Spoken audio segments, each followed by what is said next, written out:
as we kind of saw over the last couple of years, inflation has been insane.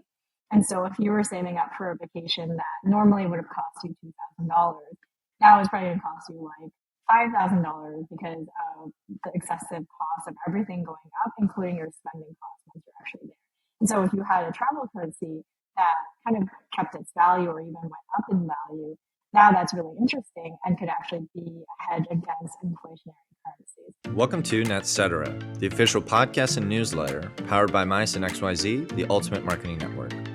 I'm Blake Minho Kim, co-founder of Myosin XYZ, and join me as each week I talk to leaders working at the forefront of innovation, whether they're at traditional brands, Web3 or AI companies, or otherwise, to demystify the latest and emerging tech that's shaping a new internet for a brighter future. Today, we'll be speaking with Cynthia Huang, co-founder and CEO of DTravel, a leading Web3-powered travel ecosystem. Cynthia is an ETH OG and a real innovator in the world of hospitality, as she helps onboard travelers and short-term rental hosts into the world of consumer crypto. This is a really fun conversation that you don't want to miss, with plenty of alpha for what's coming up in the world of hospitality. So without further ado, let's get into it. Here's episode number 5 with Cynthia Huang. All right. GM Cynthia, how you doing? Happy New Year. GM, Happy New Year. Well, we were just talking about this, but ETFs approved. I think life seems pretty good, right? Yeah, I'm feeling pretty good right now. It's a good way to kick off the new year. So really excited to keep building in the new year. It's looking bullish. Let's put it that way. Yeah, I was just saying to my team that I looked back to 2023, and one of the messages that I had wrote to the entire team was, 2023 is a year for building, because in 2024, we know the halving is coming, and then all of the hard work that we've been putting in is going to essentially pay off because we're building in that time. And at the start of this year, I kind of looked back to that message and referenced it, and I think it was very true. So very, very excited for all the things that are going to come this year. It will be a result of all the hard work that we put in over the last 3 years. Hell yeah, that's what we're building towards. And I'm excited to get into it and start chatting. But to kick things off, as anyone who's ever listened to our podcast knows, we always like to start with an origin story. So we'd love for you to tell us about, a bit about yourself, DTravel, and how you found your way to where we are today, post ETF approval and building the incredible stuff you're doing. Yeah. Yeah, so I grew up in Vancouver. I live in Lisbon now, which is where, of course, we met Blake. And part of the reason why I wanted to move was weather. Vancouver rains a lot, whereas in Portugal, there's 300 days of sun, and I'm loving it. There's also a big Web3 community here, which I'm very, very happy about. But yeah, I grew up in Vancouver, really started my career there in insurance and risk management. And there's this quote that Steve Jobs gives in his commencement speech at Stanford, which I absolutely love. And he says that in the moment, it doesn't seem like things connect, but then looking back, all of the dots connect. And it's only in looking back that you can start to make meaning. And so I think that very much describes my career path and journey into Web3, because on the surface, I had this sort of linear career path in insurance and risk management. I always thought I would sort of build my career there and eventually become a VP or something. But then this other track that I had, which was more of my passion track, I was attending hackathons.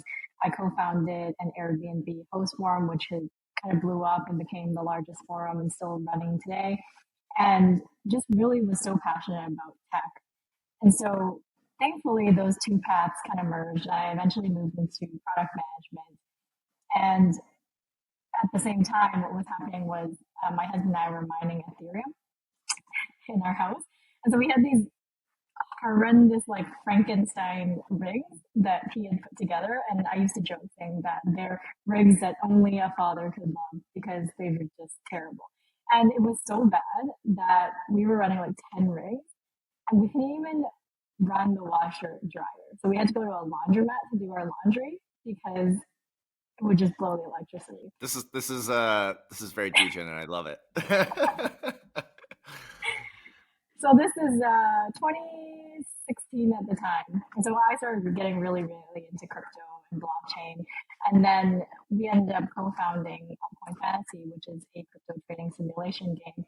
And the reasoning behind that was in 2017, 2018, way that people were coming into crypto was just through trading. So we didn't have a ton of utility at the time the way that we do now. And the only way that people could really interact with crypto was primarily to trade it. But the problem was it was even more volatile back then than it is now. And so you had a lot of people come into the space, buy something, lose a ton of money, and then leave. And even for me back then, adoption was really, really key. I think this is one theme that's going to run throughout this conversation, but I really wanted to make sure that as many people came into the space as possible. And so we wanted to make it fun for people to learn about crypto, and we partnered with different companies in the space, like exchanges, wallets, tax companies, and we would give away prizes for these trading competitions. But they were like fake trading competitions, so you would have this fake portfolio to build up whatever you wanted, and at the end of the trading competition, whoever had the highest portfolio would win one of these prizes. And I always joke that if you won one of our contests, you could have actually done really, really well because, setting the stage like 2018, 2019, ETH was $90. And at one point, Bitcoin was $3,600 at its low. Insane to Like, even that think sounds about crazy. today. I know, Yeah. right? So if you Time won flies. one of our prizes, you probably would have done really, really well. So thank you. Or sorry, you're welcome. But yeah, so that really, really drove my passion for crypto. And what's really interesting is in 2019, like it was dark. It was scary as a builder because it wasn't like now where you have so much money and interest and even users in the space, institutional interest. And so it didn't feel like an inevitability for crypto to succeed the way that it does now. I think almost anybody that you ask, especially in the industry, will say, oh, yeah, of course, crypto is going to be the future. It's just a matter of when. But in 2019, I don't think we had that certainty, right? It was sort of, we're this fringe industry. We're kind of like the people in the corner of the room that when people hear that you work in crypto, they're like, oh, you're a scammer or whatever. And then the bull market comes and everybody calls you. Just a second that I can corroborate that because I think my entry point to crypto was like 2017, 2018 when the ETH started to really pick up. And I think, I had some friends who had bought Bitcoin before, was not as interested personally because I was just like, it's very speculative. But when the idea of smart contracts came about, like, okay, this is interesting. And as you're saying, it was still very early. It was still very trading focused. I was really into it for like a year. And then when it all came crumbling down, I'll be honest, I just kind of moved on and I kept my ETH in my Coinbase wallet, but I do. Well, that's smart at least. Yeah, I kept it. But then, crypto winter set in and I'll be honest, I did kind of move on for a while. And it wasn't until DeFi summer happened, which we're about to get into, I'm sure, in like 2020 that I think everyone started to come back in and so just backing that up. It's God bless you for sticking around. Yeah, no, honestly, it is really scary, but at the same time, it's crazy to see how much the industry has evolved. And I think a lot of the people who were in the industry at the time, it's been really amazing to see how well they've done, right? Like, I think about some of the people that I met really early on when we were building. So we were working out of Solana's office in San Francisco, for example. We talked to the OpenSea guys. And so it's really great to see that some of the really early people have just gone on to do really, really well. And I think it's going to be the same cycle where the people who invested in building last cycle are going to be the ones who are really successful this cycle. So anyway, we started building this product and actually got a lot of traction. So we had over 350,000 users, which at the time was a lot for crypto. And planned to build that out, but unfortunately, we were an app built in the Google Play Store, and they were very not crypto friendly. So they ended up shutting us down, and that was also coincided with COVID, where it felt like the whole world was ending, and then DeFi summer as well. So you have like these really interesting things happening at the same time. And I think, I always say that things happen for a reason. So altcoin fantasy ended, but then a group of us started talking about building out this idea of a decentralized Airbnb. And because I obviously had been a host for almost a decade and had been a community builder, it felt like it made a lot of sense. And I think the clincher for me, especially, that happened, and I think everyone in Web3 will understand this, but I've been a community builder where even people who were interviewing for Airbnb would go to our forum to learn about what hosts are like. Like, that's how I think key we are in the Airbnb ecosystem. And during end of 2020, Airbnb IPO. They had the largest IPO of that year, and it turns out that they had actually given some hosts the opportunity to buy into the IPO. It was like a very, very small handful of people. And it didn't seem like there was any rhyme or reason as to how they did it. So they didn't do it based on like how long you're on the platform or how much revenue you drove for them or how much you contributed to the community. It was like, it just felt super random. And on the forum that we had, people were really pissed off about it because they were like, well, why didn't we get an opportunity? And I think that moment just really made it obvious that there was such a big problem, not just because people who contribute are getting nothing for it, but also because earlier that year, Airbnb had these mass cancellations. And so you had all these posts go out of business. And that was really sort of the genesis of DTravel, where we're like, we need to fix something. And that's kind of where we are today. Amazing. That makes so much sense, right? Because that's the whole premise of a blockchain, right? Giving community the ownership and allowing them to actually participate in the value accrual and what's been going on. So then you kicked off DTravel, and then what's been going on since? So that was, I think, when was that? 3 years ago now, November 2020. Yeah, and which I'm is sure forever in crypto land. Yeah, because so much changes even now. So I'm curious, like, what, and then I think we should dive then into what is DTravel, or we could do it together, right? But I'm curious, like, how do you define DTravel today, and how do you feel like that's evolved over time? Because even going on the website, there's so much there, right? There's like a whole ecosystem, there's a protocol, so curious to hear how you describe it to people who may know nothing about the ecosystem. Yeah, so maybe I'll go back to the evolution because I think that will shed a little bit more light on who we are today and why we made that decision.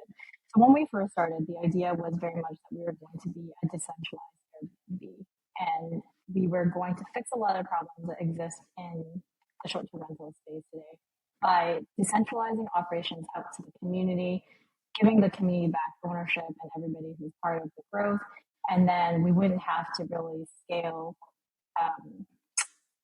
with a hierarchy because then we could scale to our community. And so that would lower costs, and that would be also how we would fix all the excessive fees. And we actually launched with that product. So in November 2021, we launched our V1, and that was this marketplace model. But as we started to talk to our customers and really get product feedback, what we quickly realized is that a lot of the problems that also drive up the fees in short-term rentals would not be solved with a decentralized model. So regulations are such a huge part of short-term rentals, and they've only gotten more stringent and not less. So you have all of these cities all around the world that are cracking down. And the reason why Airbnb is always in the news is because they have money to fight, they have money to lobby, but they spend, I'm guessing, like tens, if not hundreds of millions of dollars a year fighting against regulations. And I think that's just a losing battle. So for us, we decided to take a step back and try to identify what the problems were that our customers, who are hosts, are facing. And for us, we came to three conclusions. It was cost. So it was very expensive to run your business on Airbnb because they charge anywhere from 20 to 30%. And, that's split across the host and the guest. They also don't have ownership. So what happened during COVID with the mass cancellations is that even if hosts had a strict cancellation policy, that was overridden, and then they were forced to give refunds back to the guests. And so a lot of hosts felt like they were very vulnerable to running their business on Airbnb. And then the third is control of funds. So this is obviously something that's very important in crypto, but when you're relying on a platform like Airbnb, or you have a payment intermediary like PayPal or Stripe, and they're holding onto your money, and what ends up happening a lot is that they can cancel your account because they say that you're doing something against their terms of service, or you scam someone, or whatever they feel like saying, so that they hold on to your money. And so with these three problems in mind, we decided to build out infrastructure to power peer-to-peer bookings.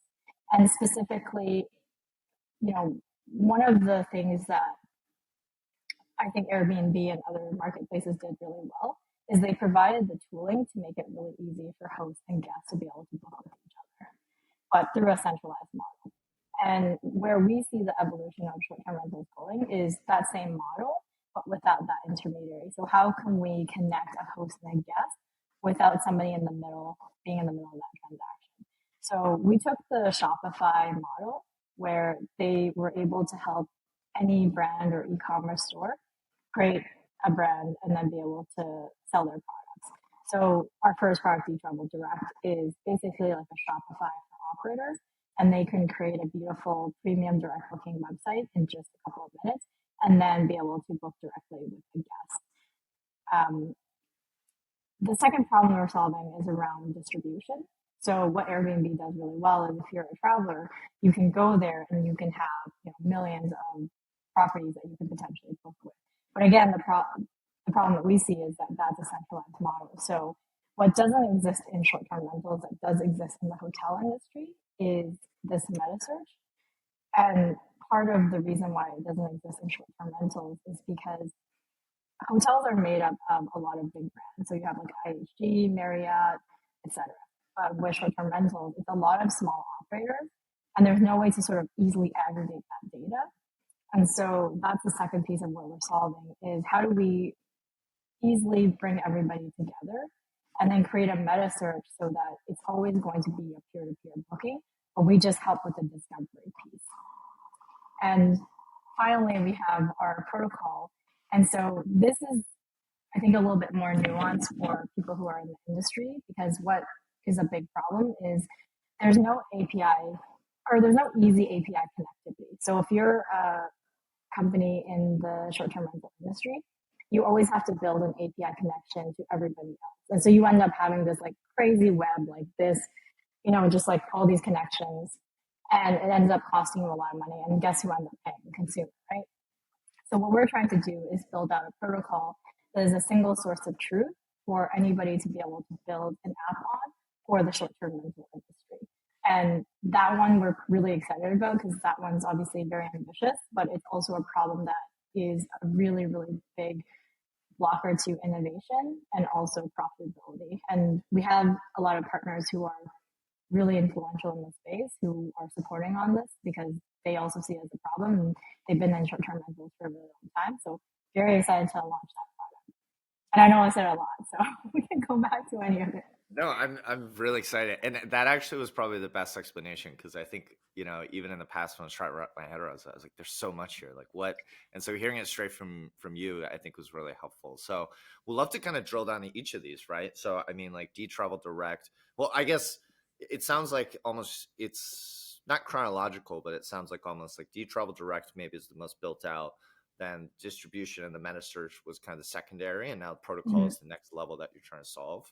I guess then the follow-up question is that naturally it's just kind of how has that all been going? What has been going well? What have been some of the biggest challenges? Curious to hear, just how has it been going with each of those, and what do you think are your biggest wins and lessons learned? That's always something really interesting that I love to drill down into. Definitely the juicy stuff. Yeah.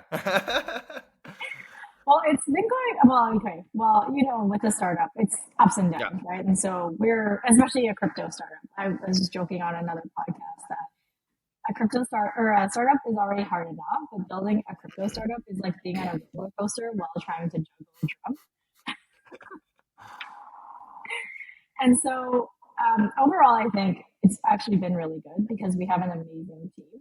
And like I said, we've just spent the last 3 years, heads down, building a lot. And what's a little bit different for us, I think, and this has been very intentional, because we are focused more on a Web2 audience. Obviously, there's going to be people in Web3 who are both hosts and travelers, but there's a bigger proportion who aren't in Web3 yet. And so those really are our focus customers that we want to target and speak to. So we've spent the last couple of years really building out our brand recognition in Web2, and it's really paid off. So we've won multiple awards. We were just nominated for the best software solution for direct bookings, which hopefully I can link and then everybody can go and vote afterwards. But we've done such an amazing job. Like when people think about short-term rentals, like we are up there for sure. And that's been really, really exciting.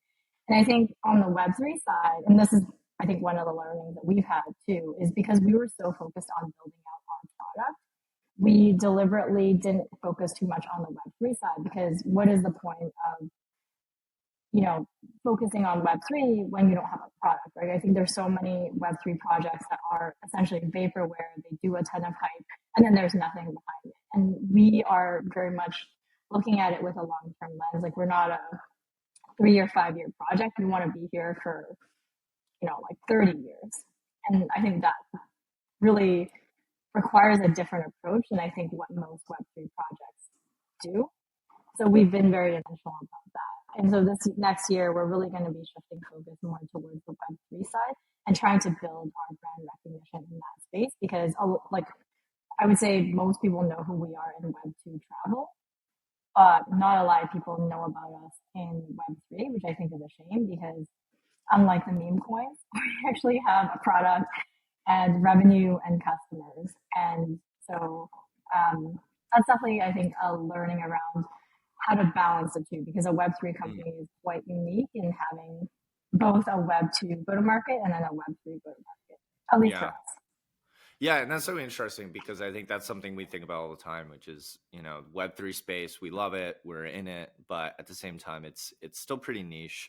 A lot of people are building effectively clones of the same thing. Everyone's building another exchange for another blockchain for another thing. I think what you guys are doing is really unique, and why I'm so excited about it is this is where I think people who don't know anything about crypto should know about because this is the whole point, in my opinion, right? It's about what we call, I guess, consumer crypto, I guess is maybe one way of saying it, of how are we using blockchain to actually improve people's day-to-day lives, not just, beyond the financial speculation part, which frankly speaking, we all love. That's great. But, that's not the whole thing, right? It's one part. It's not the sustainable way for sure.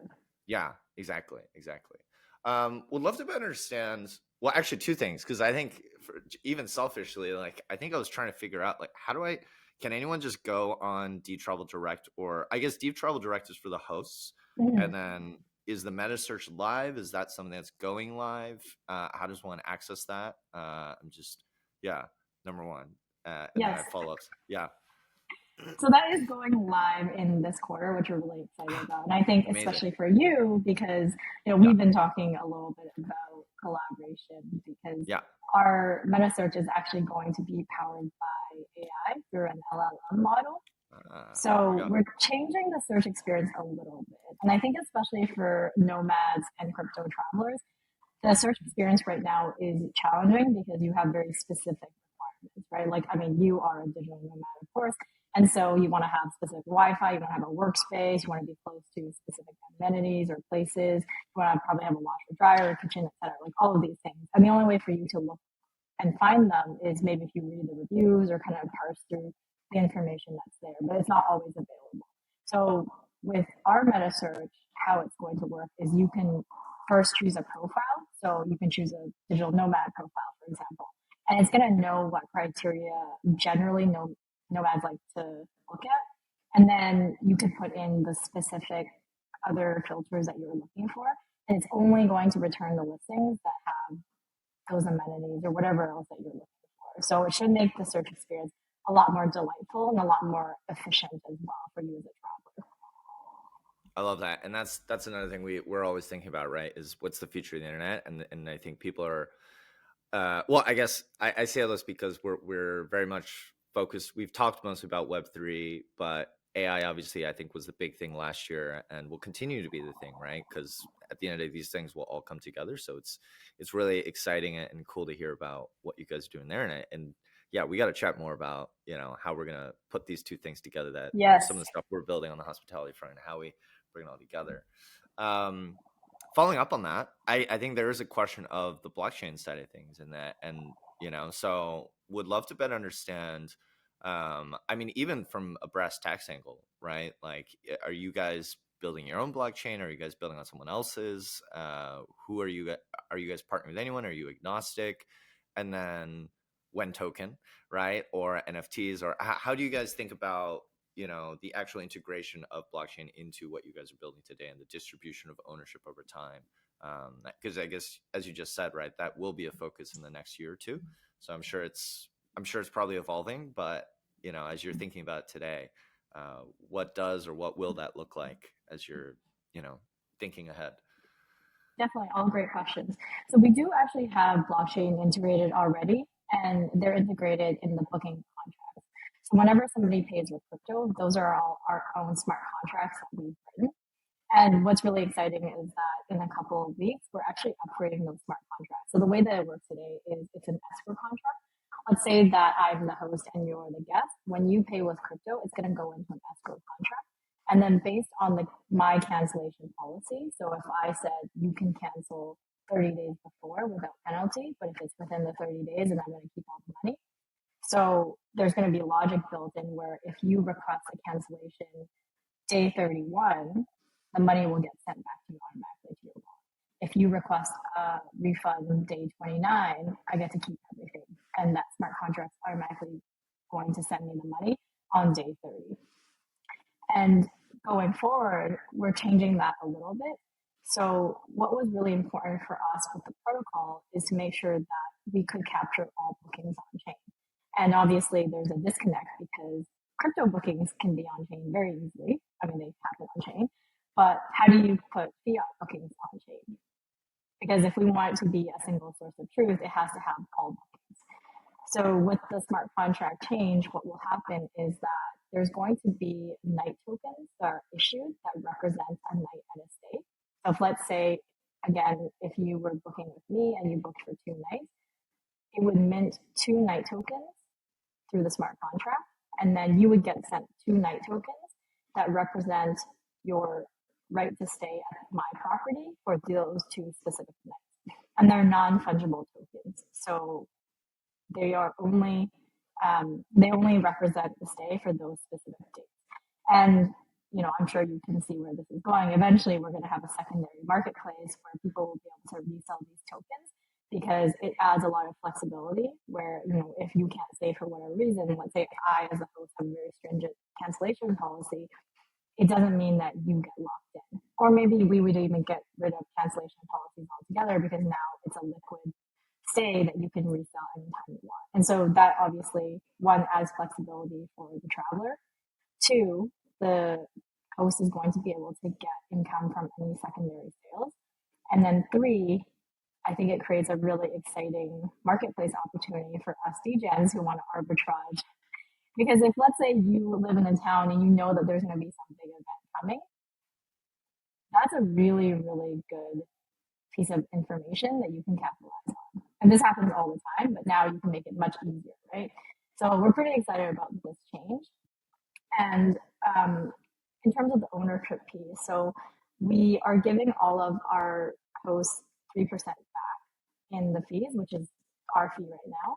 And we're reworking our tokenomics. So we're going to actually have a full rewards program where if you refer people, if you book, if you're a host, all of these different drivers, you'll earn points. And then you'll be able to actually get part of the mining rewards 1 for point. driving growth. Yes, yeah. Exactly. Oh, it's a joke there. But yeah, it's taking the concept of airdrops, which we all love, and which are obviously very hot right now, where you can collect points for doing different things within the ecosystem that drive growth. And then you'll be able to earn part of the miner reward. So our token is live, but we haven't actually given out a ton of rewards deliberately because we wanted to build up the product. Now, this is where I mentioned going into this year, we're really focused on the tokenomics and distributing ownership and focusing more on the Web3 side. And part of that, too, is going to be expanding to other networks. So we're on BNB chain. We're going to be expanding to Polygon next. We actually see a world where it's multi-chain and everything is interoperable. So if, let's say, me as a host, I want USDC on, I don't know, on Polygon, and you want to pay in Solana, it shouldn't matter, right? It should just be you pay in whatever you want. I get payment in whatever I want. And then we do all the work in the back end to make that happen. And it's invisible to all sides. And I think that's really the only way that a product like ours and any Web3 product is going to get to mainstream adoption. Like you can't put that complexity on the user. Yeah. By the way, while we're on that topic, a quick show for my friend Will, actually, because I don't know if you've talked to him at Decent. No, I think They're you told me about him. Yeah, well, I only mention this because it's literally the problem he's trying to solve for right now. He has a product called The Box, and the whole point is just like you're saying. I really like it's as a marketer, I love this phrase is meeting people at their point of liquidity. So whatever token Mm, you have, if it's all and because I have this frustration as someone who is mostly on ETH mainnet and dabbles in all the others and Solana and yeah, whatever. But the EVM chains, especially, I'm very frustrated with people trying to get me to bridge to Polygon and OP and Arbitrum and Base and then hottest new L2. Everyone's the fragmentation of my liquidity. So the whole point is meet them where they are. And as you're saying, it should all be interoperable. I think they have like a front facing application, but I think there's also an API in the back that you could just like plug in. So I don't know. oh, We can talk about cool. that offline, but it's just Yeah, a yeah. thought. If you want to leverage someone else's as opposed to just build your own. But yeah, but that's it's so important. So I'm really glad to hear that you're doing that. So there we go. So I mean, can you tell us a bit about the tokenomics, or is that public yet, or is it still? I guess it's still being figured out, right? Or reworked. Yeah, I mean, at a high level, I think the big things are we're going to have two phases. And the vision for TRVL is to be the de facto travel currency, right? Because Mm-hmm.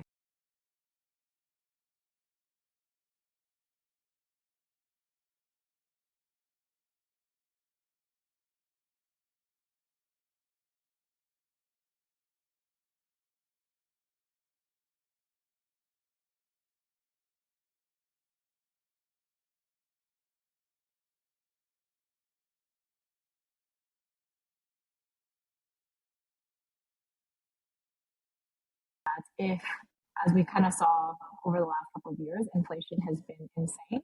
And so if you were saving up for a vacation that normally would have cost you $2,000, now it's probably going to cost you like $5,000 because of the excessive cost of everything going up, including your spending costs once you're actually there. And so if you had a travel currency that kind of kept its value or even went up in value, now that's really interesting and could actually be a hedge against inflationary currencies. So with this kind of vision, part of what we want to do is split our focus into two phases. Phase one is really focused on building adoption and utility within our own ecosystem. So that's the DTravel ecosystem. But then phase two is external enablement of TRVL. And that means partnering with other ecosystems outside of DTravel and really getting people to use TRVL within their ecosystem, both as a reward currency as well as a payment option. And we're actually starting to have some conversations right now, which is pretty exciting because I think, continuing along this theme of multi chain, I think it also has to be multi ecosystem because for tokens to really have a lot of value, yes, like within one ecosystem is great, especially if that ecosystem is really, really big. But it would be really, really amazing. And I think this again is how we get to sustainability if your token works in other ecosystems. And I don't think we've seen that too much because I think it's both a technology problem as well as just we're so early. But I definitely see that as being the And I think it's a focus over the liquidity next few years. problem, right? Is like how do Yes, that's you true. Yeah. yeah How do you assess or how do you like do that? maintain the price the consistent Exactly. price across all chains because you need liquidity to back it up. Yeah. Um, yeah, nobody solved it yet, so we're all We still have so trying to many figure it out. problems to solve. So many. We're rebuilding the internet from the ground up, so We need it's getting another in. meme. Yeah, we need more meme tokens. Yeah, that'll help. We need like dog and boat or something. More hats. We just put hats on everything, and it'll be good. I am curious, actually, just thinking about this out loud. So as we're talking about tokens and NFTs and everything, so because I think you had previously mentioned, right, you very much focused on more Web 2, and now you're moving more into Web 3. As time goes on, I mean, I think you'd probably agree with the idea that like eventually this all just becomes one thing. That like this idea of Web 3 maybe won't exist in like 10 years. Yeah, It'll be a it's long like the time, but internet, right? right. Yeah, we Yeah, don't think about it. But in the meantime, there is still very much a divide. The world has yet to really understand. And as we've seen, like there is definitely some backlash to I think especially in the music industry, I've been following a lot of a lot of artists who are trying to and creator economy, right? Artists and creators who are trying to onboard their communities, and there seems to be a lot of backlash against even the term NFT. I think it's especially a Mm. Western problem because I think in Asia it's not as crazy, but especially in the West, there's a lot of backlash. So I'm curious how you're thinking about as you start to lean more heavily into the Web3 elements, how you are going to, I guess, message and talk to those audiences. And do you, and also, well, there's a follow-up question there, which also is where do you see them, like your main target demographic being, whether it's in Web3, Web2, or if you're just going to kind of let the cards fall where they may, or how you're thinking about it. Yeah. Yeah, good question.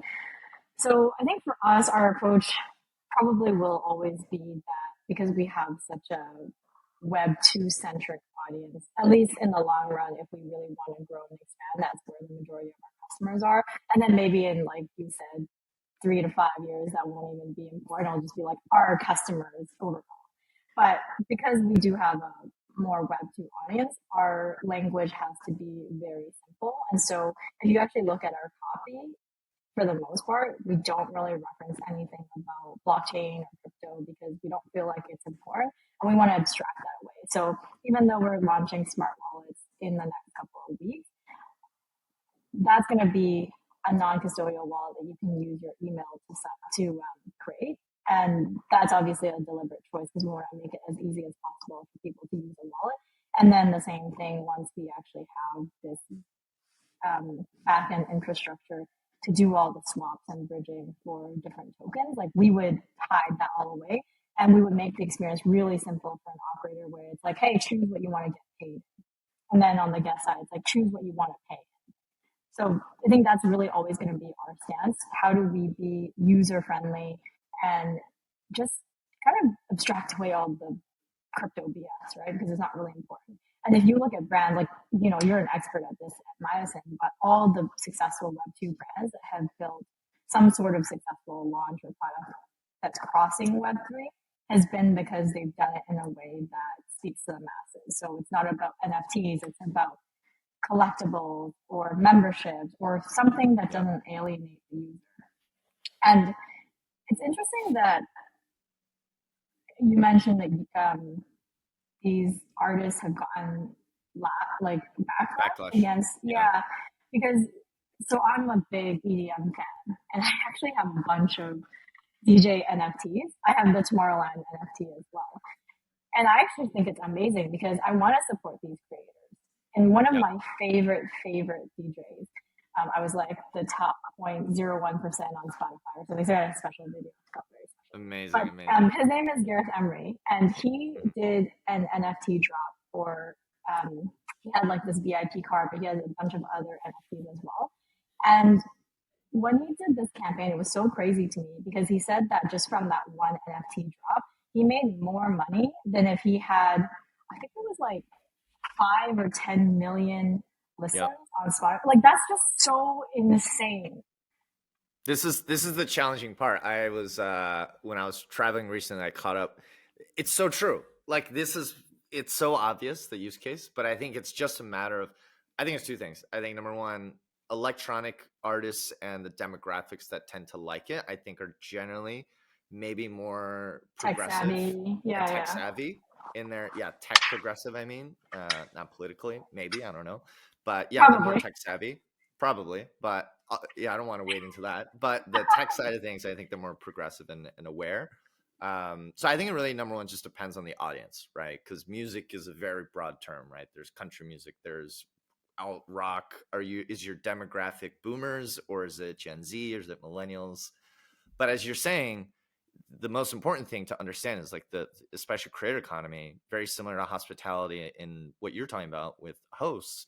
It's the artists are getting squeezed, right? And I, as you were just saying, I was talking to a musician friend who I hadn't seen in many years. We were friends in college, and we just happened to catch up when I was traveling. I was in Paris in December, and he was complaining. It was the same exact issue. He's like, "Listen, man, I'm grinding all day to try and get on the Spotify playlist, but I could get millions of listens, and I get like pennies." And I tried, but the crazy thing was, I tried to explain, what you could do with blockchain, and there's still a lot of resistance, I guess, and Right. we're not going to solve it today, but it's a little bit challenging, I guess, and frustrating to hear. Um, Well, it takes time. okay. It takes time. Yeah, yeah. Well, I think you'll appreciate this as a marketer, and also because like, that's what my assignment is focused on. Mm-hmm. But to me, ultimately, at the end of the day, it's a messaging thing. Yeah. Like, and you kind of talked about this too. But are you familiar with Patreon? Yeah, of course. Yeah. So, um, I think that's a really good example of something that exists already. And if you think about artists, actually, a lot of them use Patreon for a subscription or whatever they call it. I paid for a couple Patreon subscriptions. Yeah, exactly. And nobody has a problem with that. Yeah. I think there is, unfortunately, and also rightly so, there's a lot of bad press around crypto. And so people just don't want to associate with that. But if you had the technology to make it really easy for people to be able to subscribe and support your favorite artists, you wouldn't even think twice about it. And this is why at DTravel, like we're really focused on trying to not make it about crypto because it doesn't really matter. Like if we want to talk about crypto, that's because we want to talk about crypto, and that's a very selfish need. It has nothing to do with what benefits our customers. And so I think messaging is definitely really, really important. I also forgot to say one of the things that we're doing on the traveler side to kind of continue this line around NFTs is we've been working on this travel pass. And the idea that it's supposed to be your traveler profile to interact with different things. So you can hold your reputation, your reviews, you can do different things within the eTravel ecosystem. Maybe maybe it's going to be interoperable with other ecosystems as well. But that's definitely going to be something that's pretty exciting that we're pretty excited about too. Sorry, I was taking myself off mute. That's really exciting. And actually, sorry, my brain's just humming. I don't want to be like shilling different blockchains here, but I think there are a couple different. I don't know if we can take this offline, but I think there are some blockchains that if you aren't already talking to them, you should, because I think when we're talking about consumer crypto and all these things, there are definitely some, I think, places where they're leaning very heavily into things like this around travel pass and everything you're talking about. I'm really excited. And that's going to be, I guess that'll be on Polygon, at least in the short term, right? Yeah. That one we haven't decided yet. So the nice thing is that I think with a lot of the tooling and infrastructure that's coming down the line, you do have the option to actually build products on different chains. And then it feels like a seamless experience for the user, so they don't really care. Yeah. It's all compatible except Solana.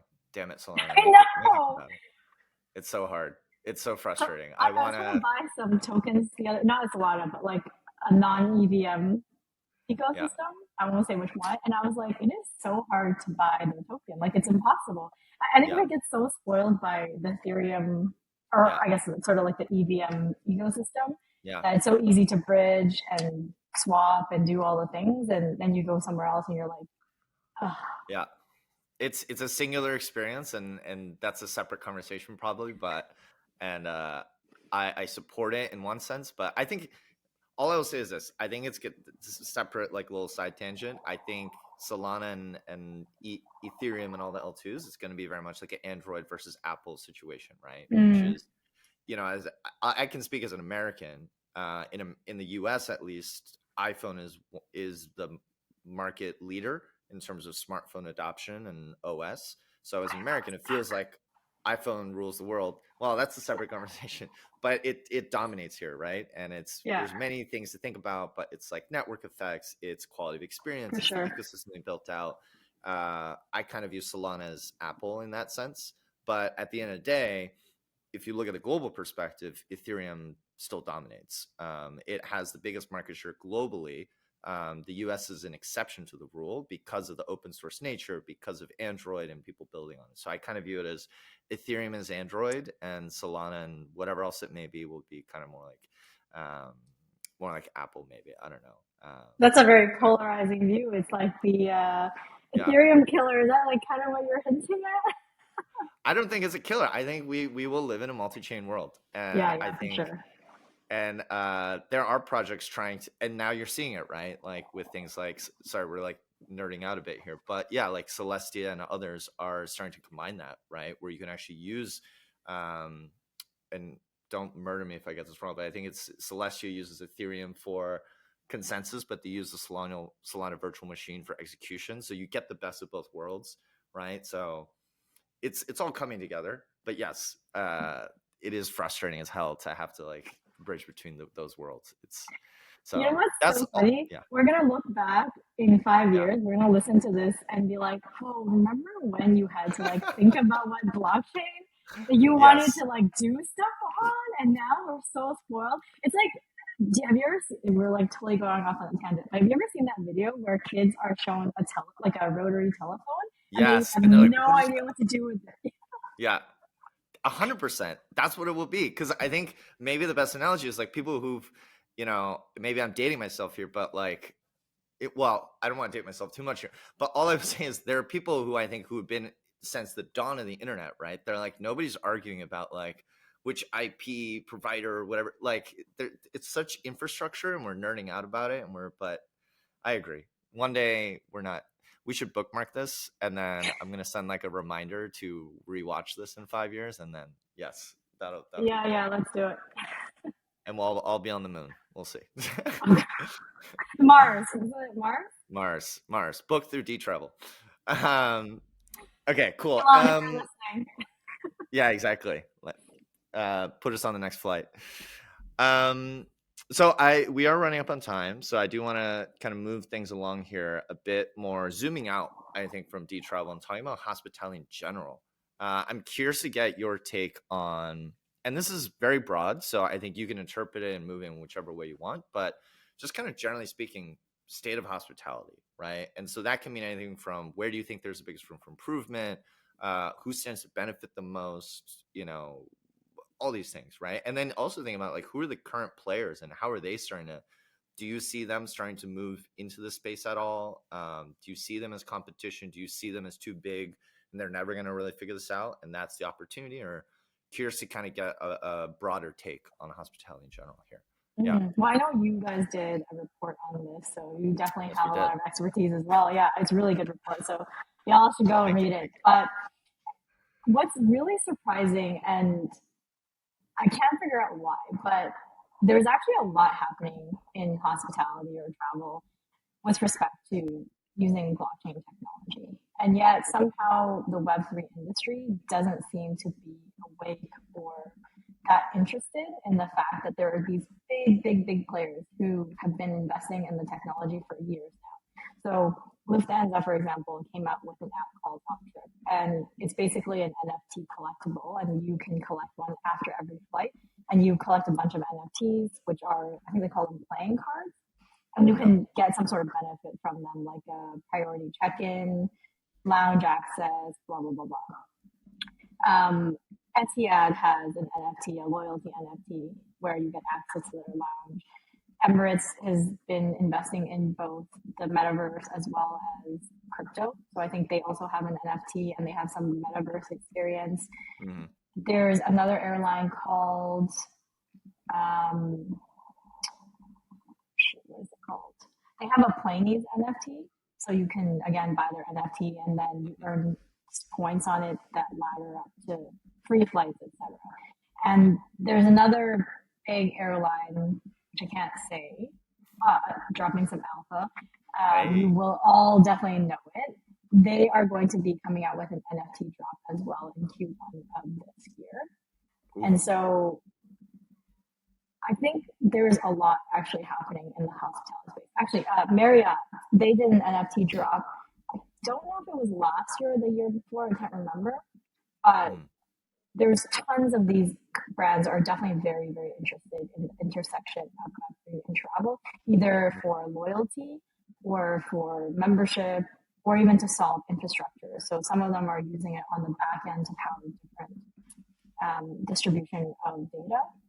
So I'm personally really excited about what's happening, and that's obviously why I've been spending so much time in this space. And one of the things that we're hoping to do is actually to bring in a lot more of the corporates in terms of like education and making Web3 aware of what's happening out there, because I think part of it is an awareness problem where people in Web3 don't realize that this is basically on the cusp of happening, and it's such like travel is a $1 trillion industry, right? Mm-hmm. There's a lot of money there, and it's I mean, I think that was really great just to like put that out into the world of there are people doing this, there are people building, and I agree with you, and it's probably within our space at least. My speculation on that would be I think people just aren't as interested because, and I think it's a bit broader problem in general, right? Is a lot of people within our industry are so focused on the infrastructure side, which is important to an extent, but for people to use infrastructure, you have to build consumer applications to actually create adoption, right? And so it's good to be chatting with you, I think, because we need more people like yourself, and that's why we're collaborating on some stuff in terms of helping the mainstream understand what is this technology and how can it actually impact our day-to-day lives beyond the financial speculation element, because that's the thing that gets the most news right now. I mean, even the Bitcoin ETF, it's not necessarily speculation, but it does relate to the financial markets, right? Great, and it's important, and it's a watershed moment. We're all happy about it, but we need more people using the technology, perhaps not just the financial elements. Yeah, exactly. Yeah. So just to start to wrap things up, so one more question, and then I think we'll move into rapid fire, which is one of my favorite parts always. But would just love to kind of leave a quick chance for you to talk about, what's next on the horizon for DTravel. What are the exciting things that people should be looking out for in the next couple months? Any alpha you want to drop, or things that they should be looking out for. Let the world know. And yeah. Yeah, we have tons of stuff on our roadmap. Lots of exciting things come out, even just in Q1, but a lot for the rest of the year. So a couple of weeks from now, we're going to be launching our smart wallets and then our booking contracts with the Night tokens. And then we'll be launching Sensei, which is our AI meta search, in Q1 of this year. And I'll actually be announcing it at a couple of big travel conferences. So pretty excited about that. And we're going to be expanding to other chains. So definitely talking to big chains right now about partnerships and what that looks like and support. So very excited. And then if you are a traveler and you want to get on the wait list for Sensei, definitely head over to our website, dtravel.com. And then as soon as we launch that, then you can get first access to it. So very, very excited about that product. That's definitely one of the biggest focuses. Oh, and then tokenomics, of course. We're coming out with our revised tokenomics. And so people will actually have a chance to be able to earn different rewards for helping to grow our ecosystem. Yes, I love that. I love that. And as someone who's currently nomading, I'm very excited to kind of get deeper into this personally and professionally. So it's going to be very fun. Actually, that's a good question. What is the best way for someone who's interested to get involved? Is it, as you just said, go to dtravel.com, and what do? You just input your email, or what's the call to action? Just so I understand. If you want to join the waitlist for Sensei, then we have a form for you to fill out. But honestly, I would just come into our community, whether it's Discord, Twitter, or Telegram, if you're interested. We definitely listen very, very closely to community feedback. So part of our tokenomics and the reward system that we built out is actually based on one of our longest running community members' feedback and ideas. So we definitely are very, very open. So if you want to contribute in whatever way, definitely just come talk to us. I love it. I love it. And we definitely will be. And I hope more of our listeners will as well. Yes. Now, jumping into rapid fire questions, which is one of my favorite parts. We do this on every episode. The list of questions pretty much stay the same, and I think they're very insightful. Let's just get into it. So pretty straightforward. Ask questions. Don't think too much, and just respond as you see fit. First one. Love for you to pick one project, whether in Web3, AI, emerging tech as a whole, not including your own, that you're most bullish and excited about. If it's Web3, I would say I'm definitely a big fan of the graph. Ever since I think I first read their white paper, it's really fascinating to me, and I think they've done a really great job on their governance. So probably that one in Web3. I'm into it. That's actually the first time we've heard that one. So yes, and if I recall, it's just all around data indexing and data, right? Basically, yeah. So they create these APIs, which they call subgraphs, that index different data from the blockchain to make it really easy to access that data. Because if you had to query the entire blockchain, it'd take you a million years and cost a lot of money. So they just essentially make it easy by breaking it out. I'm into it. Next one. This is my favorite one, actually, is biggest professional learning over the past 12 months. When you're building, I've said this before, but when you're building a Web3 company, communication is seriously everything. Do not be quiet. Build in the open, even if, like, sometimes people want to hear updates that are not updates even. Like, I had a conversation with XYZ. Like, most of the time as founders, we don't want to say that because we don't know if it's going to lead to anything. But I think the community just wants to know, like, are you actually going out and doing something for us? Mm-hmm.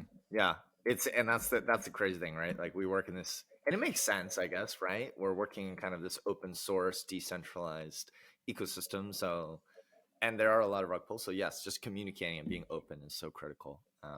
And I second that, which is why if I've learned anything running a DAO, it's just over communicate. Say that I find myself repeating the same thing like 10 times a day, but it's so important. So was that your biggest learning then? I don't know if that's my biggest learning. Well, the past year, I mean, that's one of my many. I need to like sit down and like really do some reflection. The whole DAO experience has been a lot. I love it, by the way, don't get me wrong, but there's a lot there. I think over communication is one of the biggest things for sure. So I would honestly second that. Beautiful. Next one, you have $1 million. What would you go build today? Outside of what you're doing with DTravel, let's say, it's pretty straightforward. Yeah, I have so many ideas, but if I had to pick one idea that I've been mulling about for a really long time is I lived in an RV for 7 years, which was an amazing experience. And it's actually very, very hard to be a nomad in an RV, especially if you have an actual RV, not just like a camper van. Because if you have one that's tall, if you're trying to drive through a street, you need to know, is that street wide enough? Is it tall enough? Where can I park? Where can I get all of these different things? Where can I go and meet a community? And nothing like that really exists. So I would actually build an app just for RV / like van life people. And it would be crowdsourced. And I would have RV coin. When RV coin. That's the next thing. Yeah, that's the DTravel expansion plan one day. Exactly. Yes. Yeah. RV token. Yeah, that was actually like a big fantasy of mine for a long time. I think I came to realize I don't think I'm suited for that lifestyle because I'm like, too bougie. Yeah, basically, I need too much space. I'm like, I want all my clothes. Like, it would be hard. Haven't you seen those big RVs? Some of them are like houses. That's true. But for exactly the reasons you're talking about, I'd want probably like one of those Mercedes Sprinters vans, which are more doable. But then, even then, like from what I've seen, you still have to figure out like where am I going to park and where am I going to stay overnight. But it is a fantasy of mine. So maybe one day I'll just do it for like a week or two and live it up. And then last thing here, craziest predictions for blockchain and just this whole industry in general by end of year this year for 2024. It's going to be a crazy year. What do you think is the craziest thing that's going to happen? Feel free to go wild. Oh God, I don't know. The one thing I say about crypto is honestly, like nothing surprises me. Like when the Luna crash happened, when FTX went down, I was like, it sounds terrible, but I'm not even shocked. Or like that, taking it back. Like, it's just a matter of fact. What I'm hoping is that, and maybe this is a bit selfish, but both for DePIN and consumer crypto, that we're going to have a moment. So people with this coming bull run, that a lot of the mainstream people will get really excited about crypto and actually want to come in and do stuff. And because of that demand for actual utility, there's going to be a lot of dApps really focused around the consumer experience. I would love that. That's actually probably my favorite prediction yet. So seconded. I feel very. Let's make it happen. Yeah, let's go make it happen. Somebody's got to do it, right? So exactly. I'm excited. RV coin. RV coin. Let's make. Yeah, you focus on DTravel, and we're gonna spin up a side thing, and we call it RV coin, and we'll integrate into the ecosystem. We'll put a dog in an RV. That will be our logo. Dog with RV. I mean, they already have I think in Solana they have, what is it, like dog in used Toyota Civic, Honda Civic 2001. Of course they do.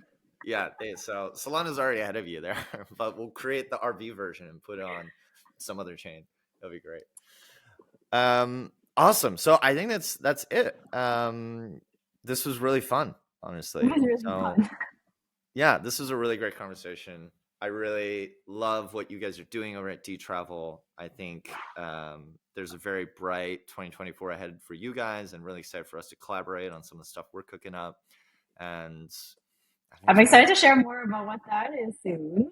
Yes, that'll come out soon. And if you want the sneak peek, go check out our Future of Hospitality Research Report, which you can find on our Twitter and in the show notes. Last thing, actually, before we sign off is, how do people find you? Please show yourself. How do people find you? DTravel. What's the best place to go and the best place to find you guys? Yeah, so I'll send over the links, but we're DTravel, DTravel.com is our website, and then we're DTravel on all the socials or DTravel DAO. And then me personally, I'm Cynbear, CYNB3AR, and you can always hit me up. I love meeting people, so yeah. Is that on Twitter, Telegram, or everything? where? Everything. Perfect. Yeah. Consistency is key. I agree. Exactly. Yeah. Perfect. I think that's it then. So with that, I will say thank you so much for coming on. Thanks for having this incredible conversation. And I will see you online, and I'll talk to you again soon. Thank you so much. All right. Ciao, ciao. We hope you enjoyed this episode in etc. If you'd like to learn more about marketing and innovation in emerging tech, please visit www.myosin.xyz and subscribe to our newsletter at www.netcetera.media to get started. And if you're a fan of the show, please show your support by subscribing and leaving a review on Spotify, Apple Podcasts, and YouTube. Thank you so much for listening, and we'll see you next time.